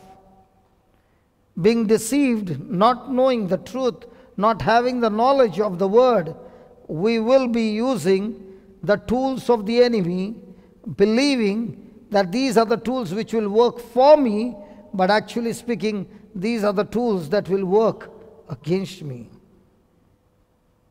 And that's why Jesus said about you knowing the truth, and the truth will set us free. Hallelujah. So when a person is not giving attention to the Word of God, but to the circumstances, what will happen to that person? Come on.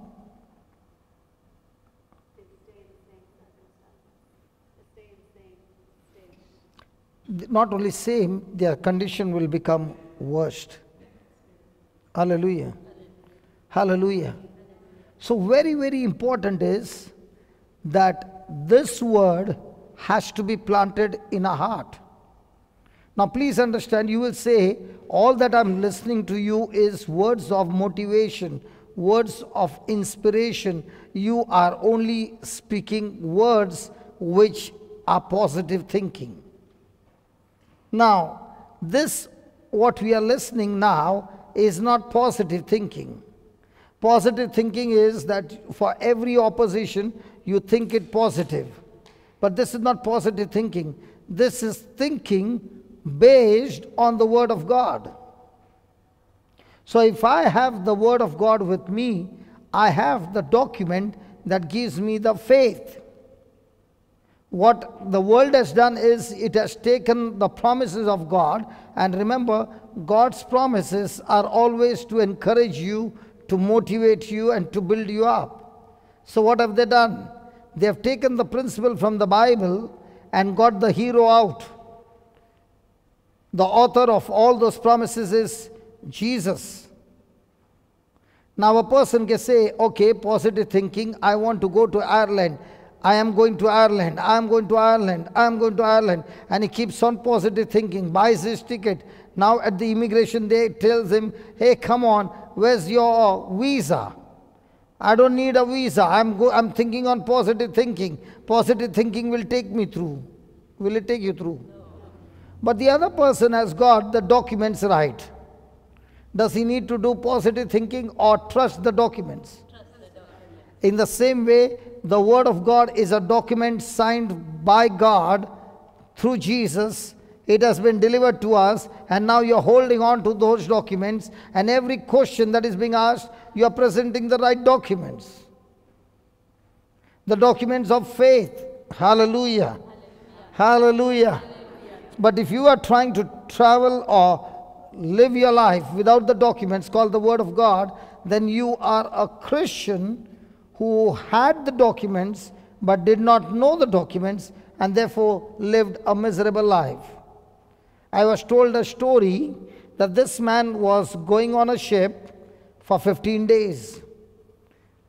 14 days of his trip, every time it was breakfast time, lunch time and dinner time, this man would go into his cabin, and he had carried some of the frozen stuff, so he would be using that and eating it. And it was the last day, the stock had already got over one day before, and he had not much money, so he was actually starving. It was the dinner time and he could not take it, so he went to the counter and he was just wondering what should he order, because he had very little money. So he asked the waiter, what can I get which is very cheap? And he said, what do you mean what is very cheap? So he said, I don't have much money.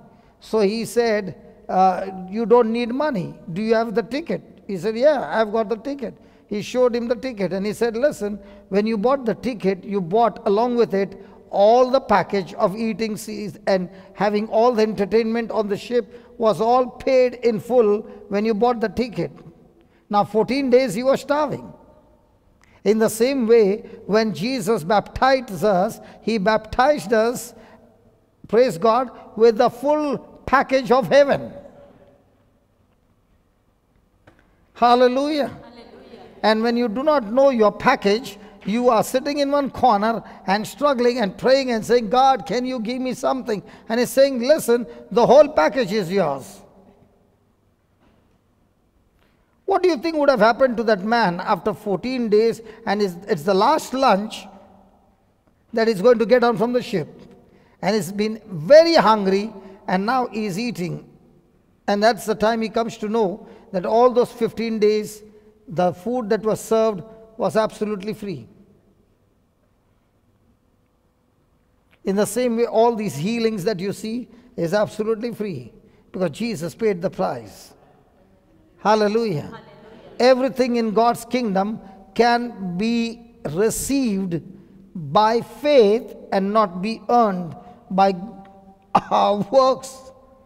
Hallelujah. Hallelujah. Thank you, Jesus. So is it very important that the seed be planted in a heart? Come on.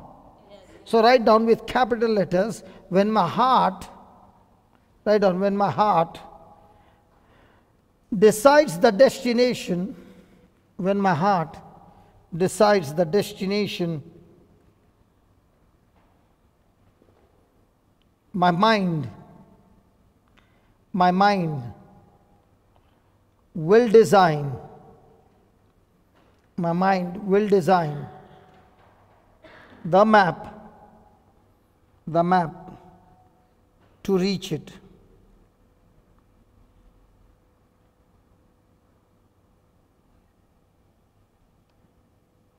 So if in my heart is all kinds of sinful things, so what will be my mind designing?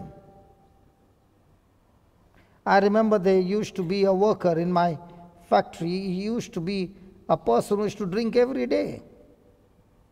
Okay? And when he would get his salary, he would blow up his salary in the first week or two. And then he has got no money. And then he would all the time keep asking for money. And he would be a master in making stories. He has killed his mother, might be 7 to 8 times in his story. The mother is still alive. But to get his money, he would say, my mother died and there's a funeral and I have no money to finish the funeral, so can you give the money? Praise God. Hallelujah. And one day when his wife came to the factory saying, this month you did not pay the salary, what was the reason why it's delayed? I said, I paid him the salary. And last month he did not come for 1 week. because his mother died. She said his mother is alive. So he took money for the funeral. So in his heart was what? Alcohol. And to get that alcohol, he had to get the money.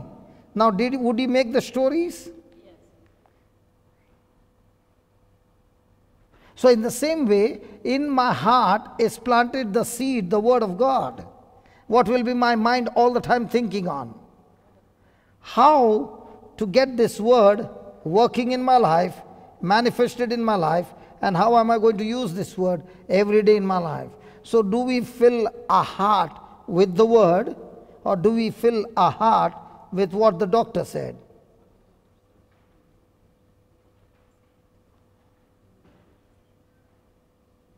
And when your heart is filled with all kinds of negative things, all that your mind is thinking throughout the day is how to come out. But in your heart are not planted the right seeds. And if you can only plant in your heart the right seeds, the word of God, your mind day and night is thinking on the word of God and showing you the ways by which that word can manifest and bring forth results in your life. Even as I'm talking to you, the Lord is speaking to you loud and clear.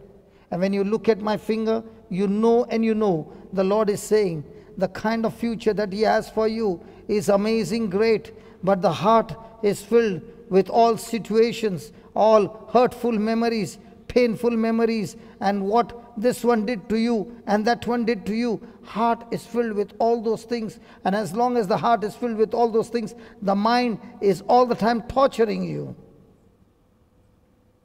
But if you only make a choice from now, Lord, I'm going to plant the seed in my heart. I'm going to spend time. I'm going to labor to learn the promises of God and plant it in my heart. Then you watch and see how your mind will work day and night in agreement to God's word and make your life supernatural, super duper, and wonderful manifestation of God's glory. Even the tears are so different, you know. These tears are tears when God speaks to you. You don't even know why I'm crying, but you begin to wonder. And the tears that are rolling are so beautiful because it's actually healing your heart. It's not painful, it's soothing because He's cleaning up. Praise God. Hallelujah. How many of you want rewards in life? Okay, write down in capital letters. My rewards in life are determined by the kind of problems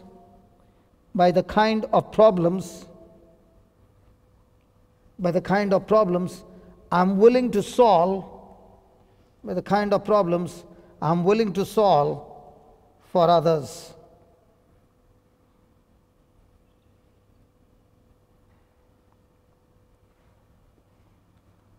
Thanks for writing in capital letters. I'm willing to solve for others. So most of the time our mind is filled with solving problem for others or somebody coming and solving my problem. Are you with me? Most of the time our choices are what? Somebody come and solve my problem, or Lord, show me somebody whose problem I can solve. Which one? Somebody come and solve my problem, Rainy? Somebody come and solve my problem, or I go out and solve somebody's problem? Talk to me. Yeah. And as long as that's the attitude, you will never experience the rewards that God has for your life. A person will never be able to discover God's purpose in your life. But when you step out of your comfort zone and step out to help somebody who is in trouble, and when you start using the resources that God has given you with no focus on your own benefits. That's the time you will not only be rewarded, but you will also experience God's call and God's purpose in your life. And when we find God's purpose and we start fulfilling God's purpose, there is nothing, absolutely nothing lacking in our life. Because God has already made provision to fulfill that purpose in our life. Amen. Amen. So write down, what I make happen for others. What I make happen for others.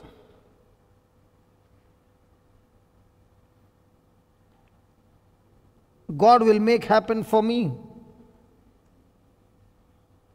God will make happen for me.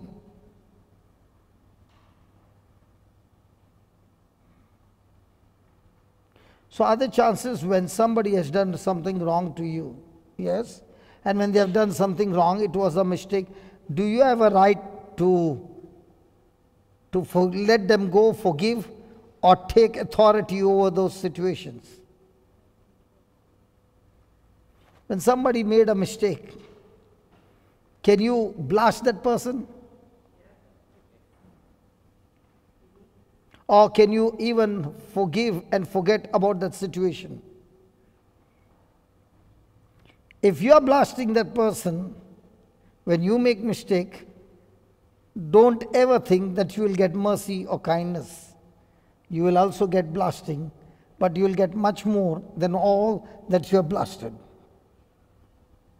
So if you are going around planting seeds of love, then everywhere you go, even when there is a persecution, you are planting the seed. Strangers will come into your life and plant love in your life. Hallelujah. Thank you, Jesus. Thank you, Jesus. Everyone seated here is saying, God, I want a great future. Praise God. So every time we come to God and say, God, I want a great future. I want to be blessed. I want your purpose to be fulfilled in my life. I want to heal people. I want to do this. I want to do that. The first thing the Lord will say, are you willing to follow my instructions? And God's instructions are only one, simple. Love, love, love. And our instructions to God is simple. Bitterness, offense, all the time. Hallelujah. So from now on, shall we follow the instruction of love? Shall we follow the instruction of forgiveness?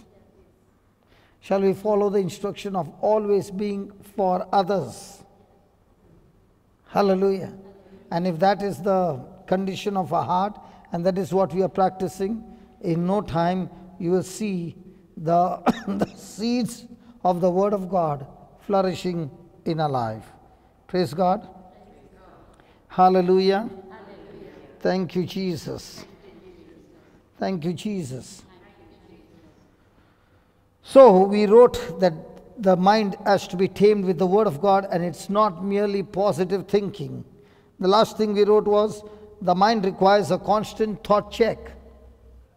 The mind requires a constant thought check. Has anybody ever got some negative thoughts? Oh, you all are Christians. You all don't get those thoughts. Praise God. Hello, do you get negative thoughts?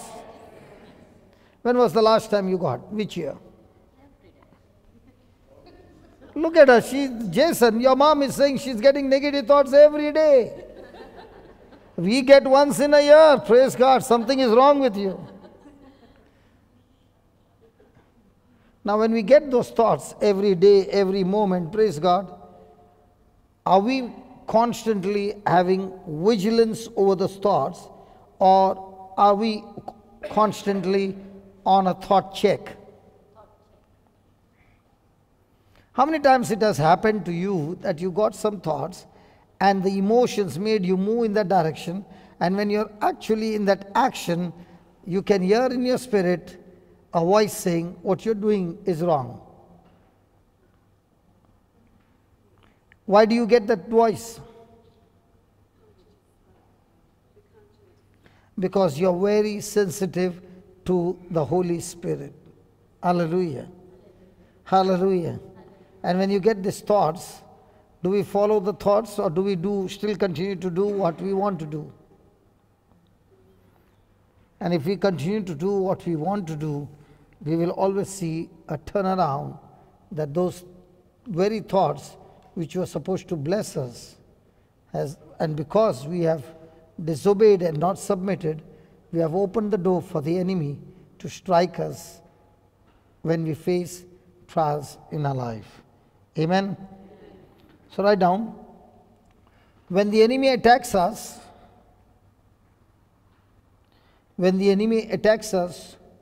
with temptations, when the enemy attacks us with temptation, he starts with tempting thoughts. He starts with tempting thoughts.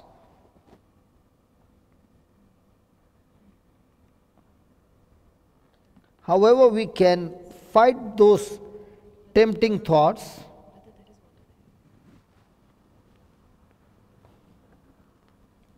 so maybe I'll pour it from here. However, we can fight those tempting thoughts by speaking and meditating,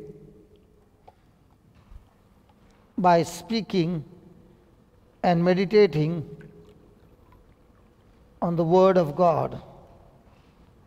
By speaking and meditating on the Word of God.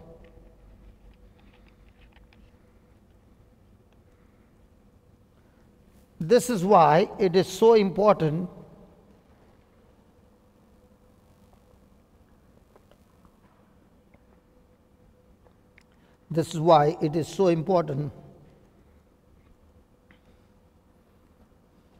that we know the Word of God.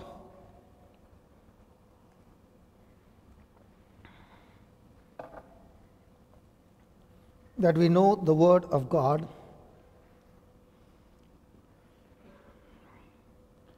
And which scripture to use,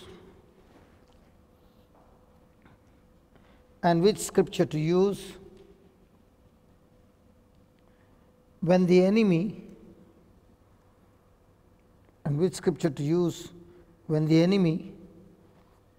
launches an attack.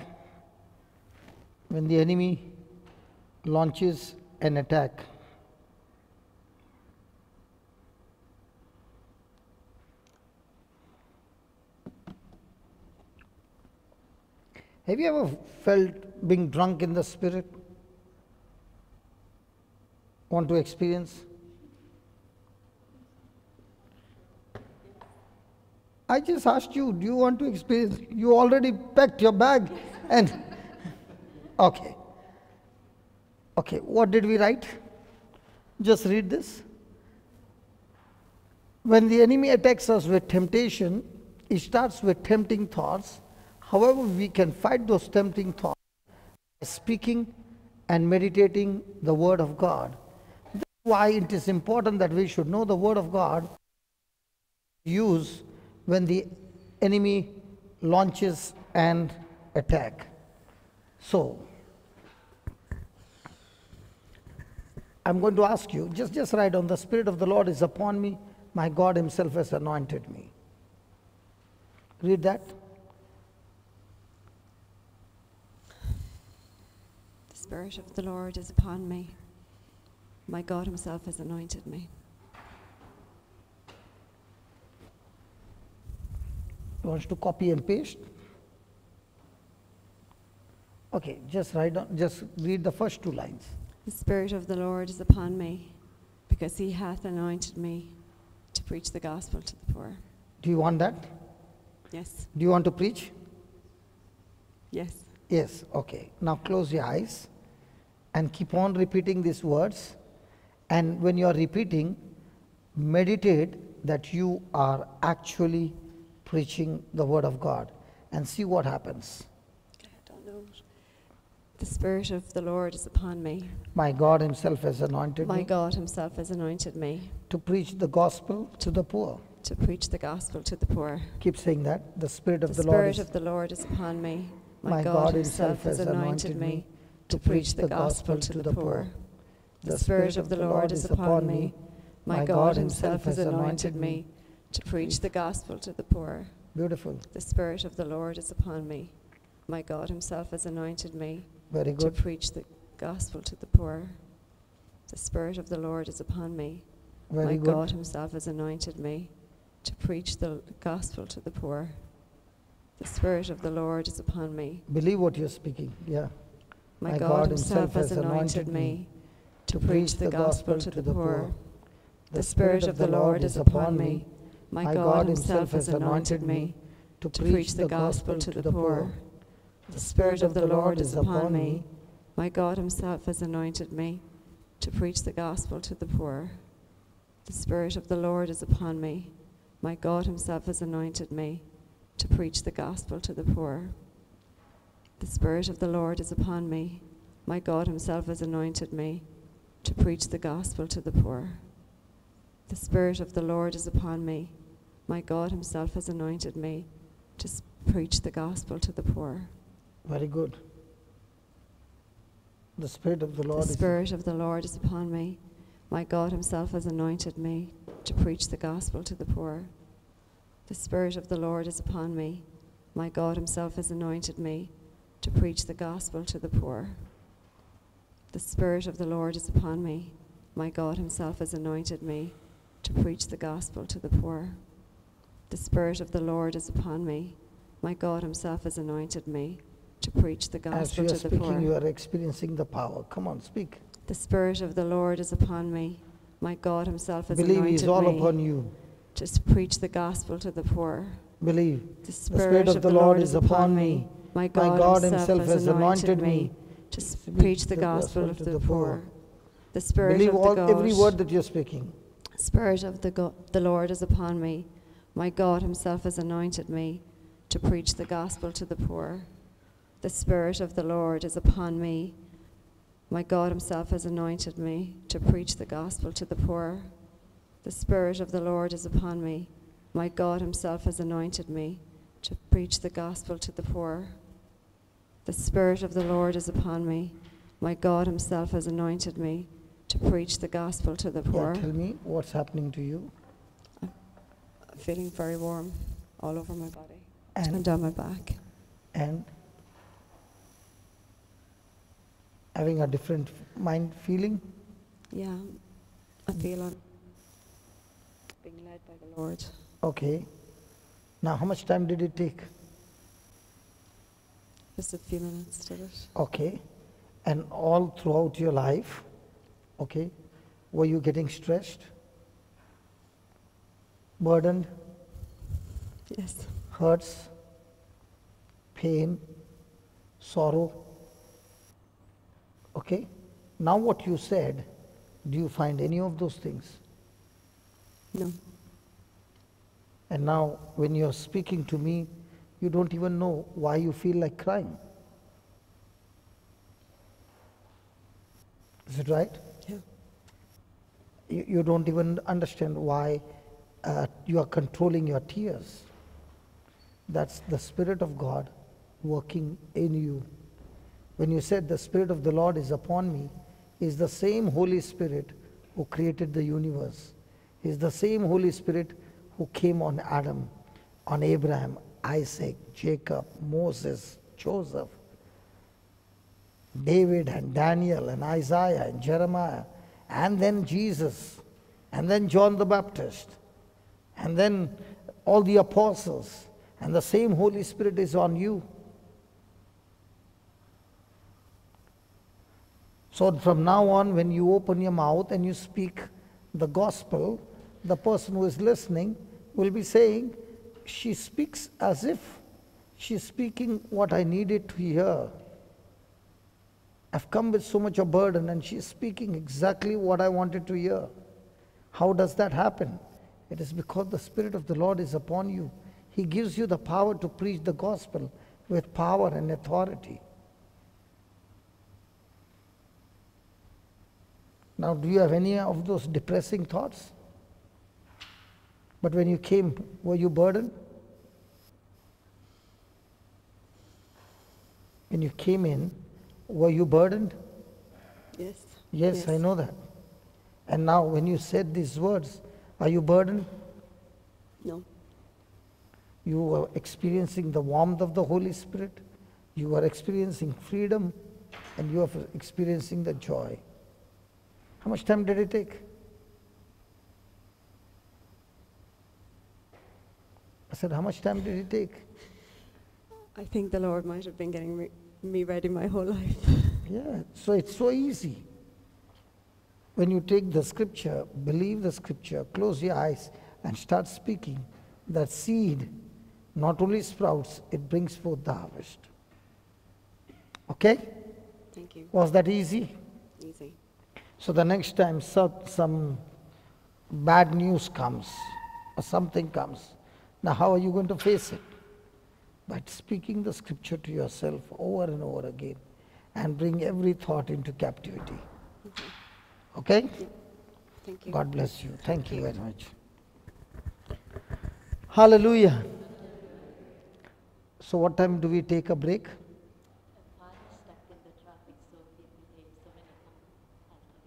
So we'll just take a break for 10 minutes and we'll come back. Okay?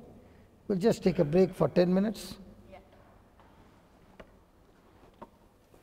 Praise God.